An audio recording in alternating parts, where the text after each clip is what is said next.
நந்த கோபால கண்ணன் வந்தாயா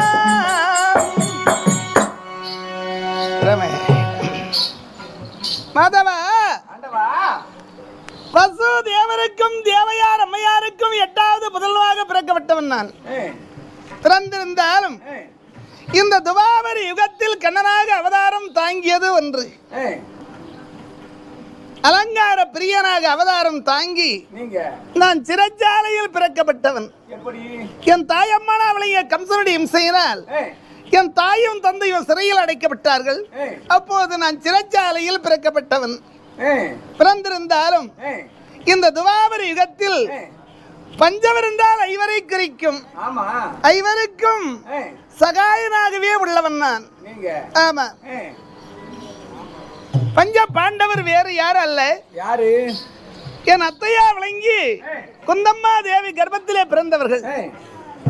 பிறந்திருந்தாலும் பஞ்ச பாண்டவருக்கு நான் என்றும் சகாயனாக உள்ளவன். நீங்க சீர சிறப்போடு வாழ்ந்து வந்த பாண்டவர்களை அவருடைய தாயாதி செய்த சதி என்பது உலகமே அறிந்த விஷயம். ஆமா, பஞ்ச பாண்டவரை வஞ்சத்து பார்வனம் ஓட்டினான் அஸ்தாபுரத்து மாமன்னன் விளங்கிய சுயோதனன்.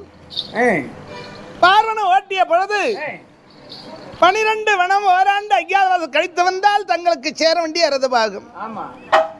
சரியென்று ஏற்றுக்கொண்டார்கள்.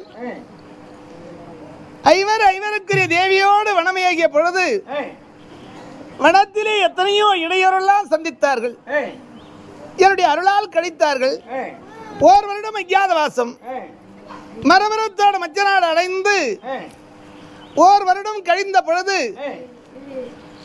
இன்னவதான் பாண்டவர் என்று அறிந்தார் மச்ச நாட்டு மன்னனா விளங்கி விராட மன்னன். வேலையாட்கள் போன்று உங்களை வேலை வாங்கினேனே என்று அர்ஜுனாகப்பட்டவன் விராட மன்னனுடைய மகள் உத்தரைக்கு நடனத்தை கற்றுத்தந்தான். அந்த உத்தரையை அர்ஜுனனுக்கு மணமுடிக்க விராட மன்னன் ஆசை கொண்டார்.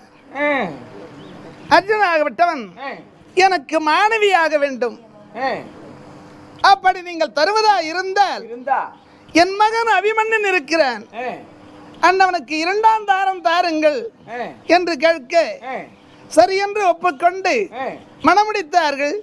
மருமகளாக ஐவர்களும் ஏற்றுக்கொண்டார்கள். அந்த பெண்ணுக்காக மஞ்சள் குங்குமத்துக்காக சீதனமாக அளிக்கப்பட்ட உபப்பிரளாயம். அந்த உபப்பிரளாயத்தில் இதற்கு முன்பதாக உலகமா மாமணியை தூதாக அனுப்பினார்.